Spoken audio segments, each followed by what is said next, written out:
Doctor Nand Kishore Sinha, राजनीतिक शास्त्र विभाग, SS memorial college, BA, semester 3 के विद्यार्थियों को पेपर कोर्स 6 का विषय स्विट्जरलैंड की कार्यपालिका, जिसे संघीय सरकार कहा जाता है, की चर्चा करूंगा। स्विट्जरलैंड में नया संविधान 18 अप्रैल 1999 को लागू किया गया। इस संविधान के तहत स्विस कार्यपालिका को संघीय सरकार, फेडरल गवर्नमेंट का नाम दिया गया। स्विस संविधान के द्वारा जिस प्रकार की कार्यपालिका की व्यवस्था की गई है, वह अपने आप में अलग प्रकार का है।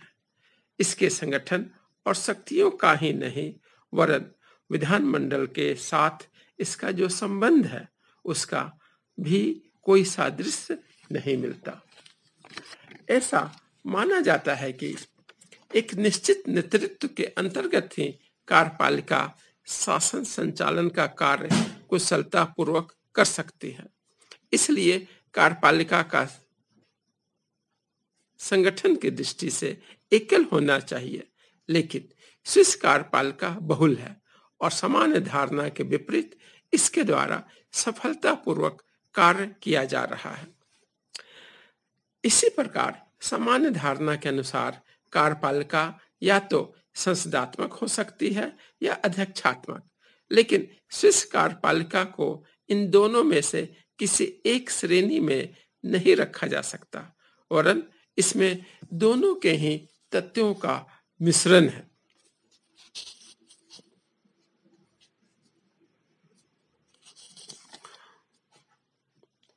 स्विस कार्यपालिका के अंतर्गत इन दोनों ही शासन व्यवस्थाओं के गुणों का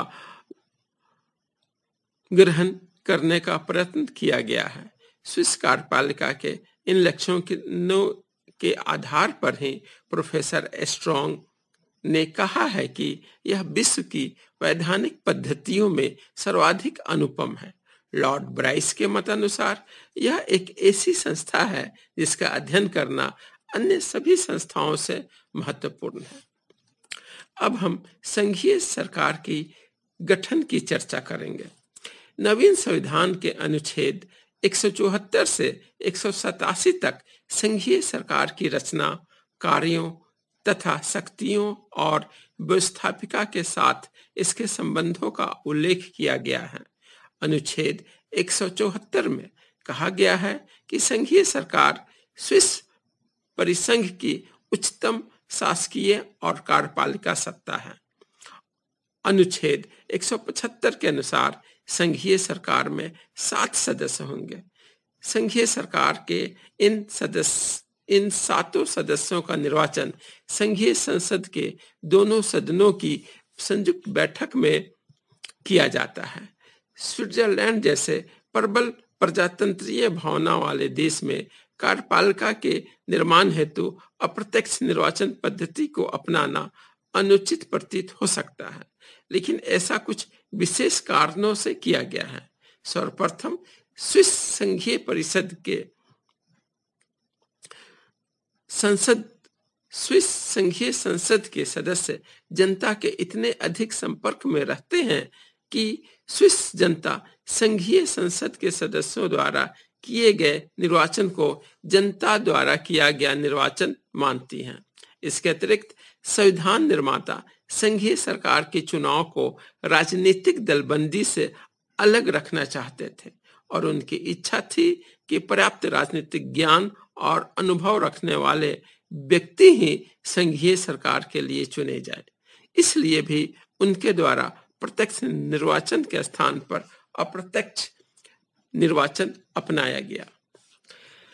जहां तक योग्यताओं का प्रश्न है, संविधान में यह निश्चित किया गया है कि कोई भी स्विस नागरिक जो प्रतिनिधि सभा का सदस्य चुने जाने के योग्य है, संघीय सरकार का सदस्य चुना जा सकता है। इस संबंध में संविधान अनुच्छेद 175 में यह कहा गया है कि विभिन्न भौगोलिक और भाषाई क्षेत्रों को संघीय सरकार में पर्याप्त प्रतिनिधित्व दिया जाएगा। इस बात के अतिरिक्त संघीय सरकार के निर्माण में दो महत्वपूर्ण परंपराएं भी स्थापित हो गई हैं। प्रथम परंपरा के अनुसार स्विट्जरलैंड के दो सबसे बड़े और प्रमुख कैंटन बर्न और ज्यूरिच का संघीय सरकार में सदैव ही प्रतिनिधित्व रहता है।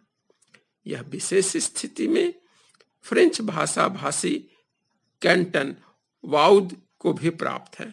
दूसरी परंपरा यह है कि संघीय सरकार में 4 जर्मन भाषा भाषी, 2 फ्रेंच भाषा भाषी तथा 1 इटालियन भाषा भाषी होता है।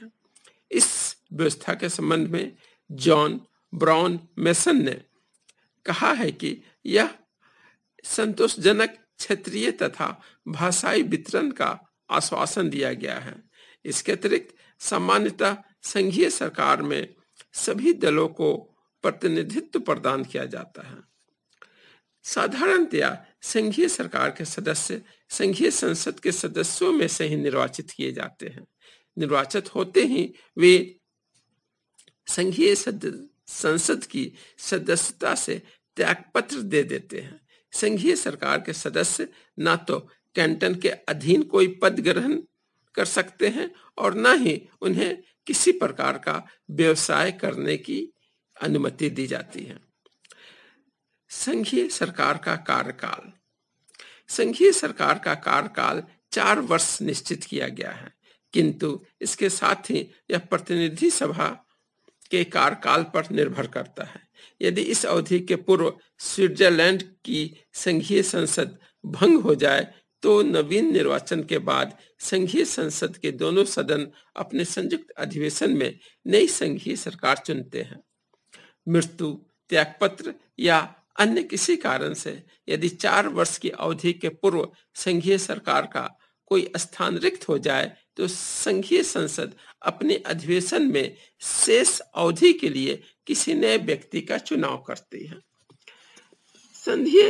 संघीय संसद के सदस्यों के पुनर्निर्वाचन पर कोई प्रतिबंध नहीं है। वास्तविकता यह है कि संघीय सरकार के सदस्य बार बार चुन लिए जाते हैं, जिससे वे अपने अनुभव और योग्यता से देश को लाभ पहुंचा सके। उदाहरणार्थ, मोटा 30 वर्ष तक, कॉफ 27 वर्ष तक और बेल्टी 25 वर्ष तक संघीय सरकार के सदस्य रहे। व्यवहार में 1854 और 1862 इन 2 अवसरों को छोड़कर संघीय संसद ने सदैव ही संघीय सरकार के सदस्यों को उस समय तक पुनर्निर्वाचित किया है जब तक कि वे अपने पद पर बने रहना चाहें। संघीय सरकार के सदस्यों का वेतन, विशेषाधिकार और उन्मुक्तियां। संघीय सरकार के सदस्यों का वेतन संघीय संसद के द्वारा निर्धारित किया जाता है। 55 वर्ष या इससे अधिक आयु प्राप्त व्यक्तियों को यदि वे 10 वर्ष तक परिषद के सदस्य रह चुके हैं तो उन्हें निवृत्ति वेतन पेंशन दिया जाता है, जो वेतन का 40% से 60% के बीच होता है। संघीय सरकार के सदस्यों का यह वेतन अन्य देशों के मंत्रियों से बहुत कम है और पार्षद बहुत सादगी से रहते हैं। संघीय सरकार के सदस्यों को लगभग वही विशेषाधिकार और उन्मुक्तियां प्राप्त हैं जो संघीय संसद के सदस्यों को प्राप्त होती है। अपने कार्यकाल में संघीय सरकार के सभी सदस्य सैनिक सेवा से मुक्त हैं और उनके विरुद्ध कोई मुकदमा नहीं चलाया जा सकता है। यदि संघीय सरकार के सदस्य अपनी ही इच्छा से अपना यह विशेषाधिकार समाप्त कर दे तो उनके विरुद्ध फौजदारी अभियोग चलाया जा सकता है। संघीय सरकार के अध्यक्ष तथा उपाध्यक्ष। संघीय संसद के दोनों सदन अपनी एक संयुक्त बैठक में संघीय सरकार के सदस्यों में से ही एक अध्यक्ष तथा एक उपाध्यक्ष का 1 वर्ष के लिए चुनाव करते हैं।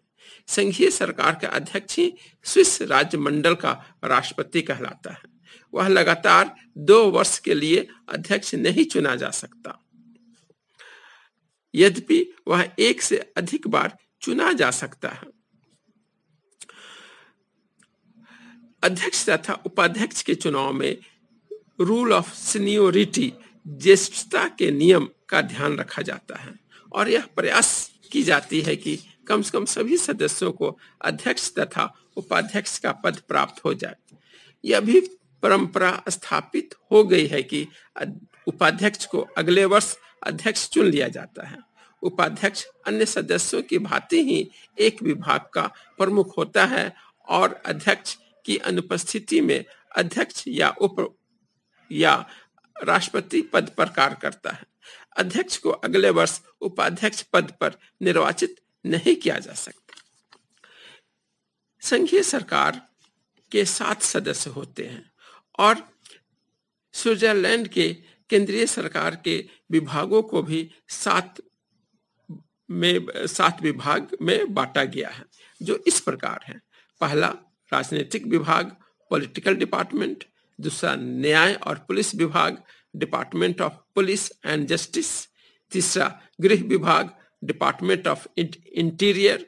चौथा सेना विभाग, मिलिट्री डिपार्टमेंट।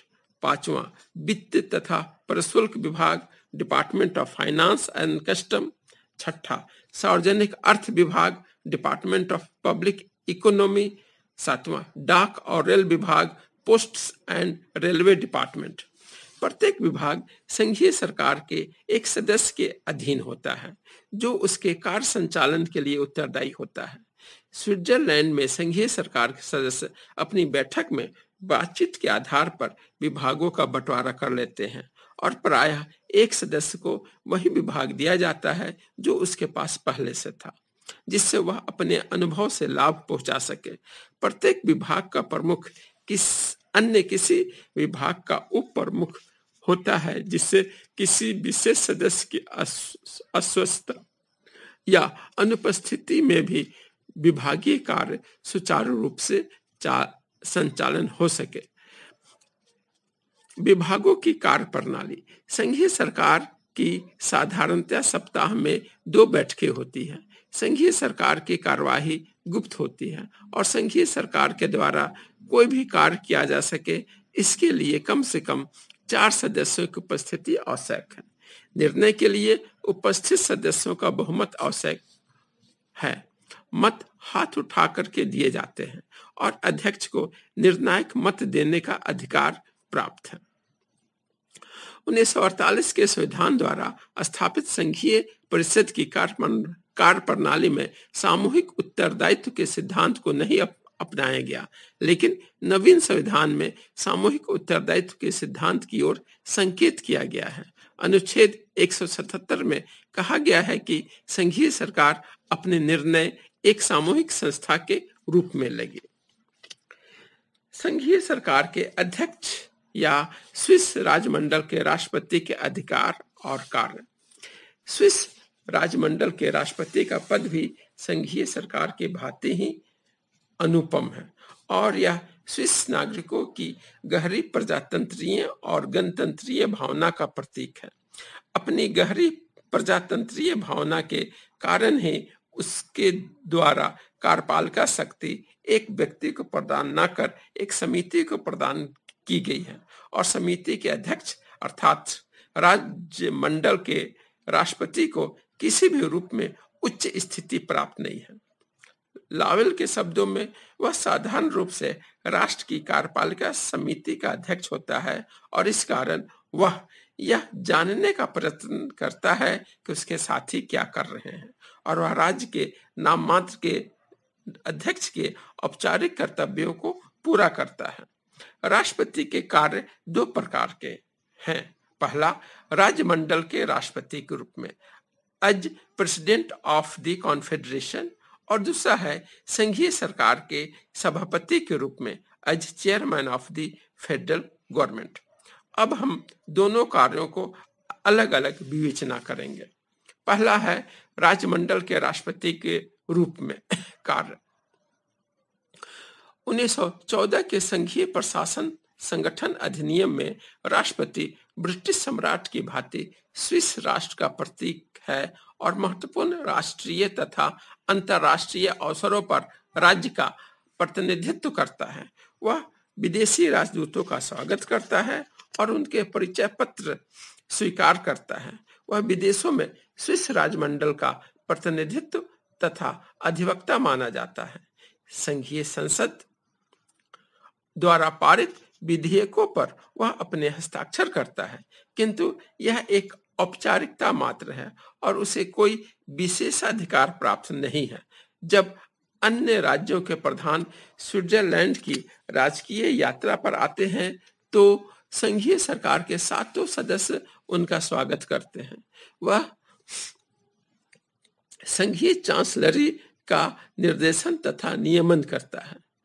उसका दूसरा कार्य है संघीय सरकार के सभापति के रूप में। संघीय सरकार के सभापति के रूप में वह इस संस्था का सभापतित्व करता है और किसी विषय पर समान मत होने की स्थिति में निर्णायक मत का प्रयोग करता है। वह संघीय सरकार के सदस्य के रूप में एक विभाग का अध्यक्ष होता है और अन्य पार्षदों की भांति ही वह कुछ प्रशासनिक प्राधिकारों का प्रयोग करता है। उसे संघीय सरकार के अन्य सदस्यों के विभागीय कार्यों के निरीक्षण का भी अधिकार है, परंतु वह केवल सुझाव ही दे सकता है, आदेश नहीं। वह सरकार के अन्य सदस्यों को न तो नियुक्त कर सकता है और न पदच्युत ही। उसके द्वारा संघीय सरकार के सदस्यों के विभागों में भी परिवर्तन नहीं किया जा सकता है। इस प्रकार वह किसी भी अर्थ में संघीय सरकार का स्वामी या नेता नहीं है। अत्यंत संकटकालीन स्थिति में सरकार की ओर से अध्यक्ष को कभी-कभी कुछ कार्य करने के अधिकार दे दिए जाते हैं, फिर भी साधारणतया सरकार में अन्य सदस्यों से बढ़कर अध्यक्ष के कोई अधिकार नहीं है। यहाँ तक कि यदि सरकार का कोई अध्यक्ष विदेश यात्राएं करे तो भी उसकी आलोचना की जाती है। राष्ट्रपति पद की स्थिति, पोजीशन ऑफ द प्रेसिडेंट। अब हम यह देखेंगे कि संघीय सरकार में राष्ट्रपति की स्थिति क्या है। राजमंडल का राष्ट्रपति प्रायः शक्ति शून्य है और अमेरिका के राष्ट्रपति, ब्रिटिश प्रधानमंत्री या अन्य किसी कार्यपालिका प्रधान से उसकी तुलना करना नितांत भ्रमपूर्ण है, क्योंकि संघीय सरकार के सभी सदस्यों को समान स्थिति प्राप्त है। इसलिए स्विस कार्यपालिका को बहुल कार्यपालिका कहा जाता है और क्योंकि अध्यक्ष पद के कोई विशेष अधिकार नहीं है, इसलिए हेंस ह्यूबर के शब्दों में राजमंडल का कोई अध्यक्ष नहीं है। उसे अपने सहयोगियों की अपेक्षा कुछ वरीयता दी जाती है, लेकिन वरीयता मात्र औपचारिक है। यह वास्तव में न तो राष्ट्र का प्रधान है और न शासन का ही। वह देश के प्रशासन के लिए अन्य पार्षदों की अपेक्षा किसी भी प्रकार उत्तरदायी नहीं है। रैपार्ड के शब्दों में उसके पद का कोई राष्ट्रीय महत्व नहीं है। उसका न तो कोई विशेष अधिकार है और न ही कोई विशेष प्रभाव है। किंतु यह समझना गलत होगा कि स्विस राष्ट्रपति का पद सर्वथा प्रभावहीन और अनावश्यक है। राष्ट्रपति पद स्विस शासन का सर्वोच्च पद है और उसके द्वारा कुछ ऐसे औपचारिक कार्य किए जाते हैं जिन्हें समस्त सदस्य एक साथ नहीं कर सकते हैं। स्विस राष्ट्रपति पद के गौरव पर संदेह नहीं किया जा सकता। ब्रुक्स ने तो यह सही ही कहा है कि जन सेवा के एक लंबे जीवन के पश्चात सर्वोच्च पारितोषिक के रूप में इस पद की कामना की जाती है और इसी कारण यह समस्त स्विस जनता के लिए बहुत अधिक सम्मान का पात्र है। मुझे आशा है कि यह टॉपिक आपको समझ में आ गई होगी। अगर किसी प्रकार के परेशानी या कोई आप प्रश्न पूछना चाहते हैं तो आप फोन पर मुझसे संपर्क कर सकते हैं। धन्यवाद।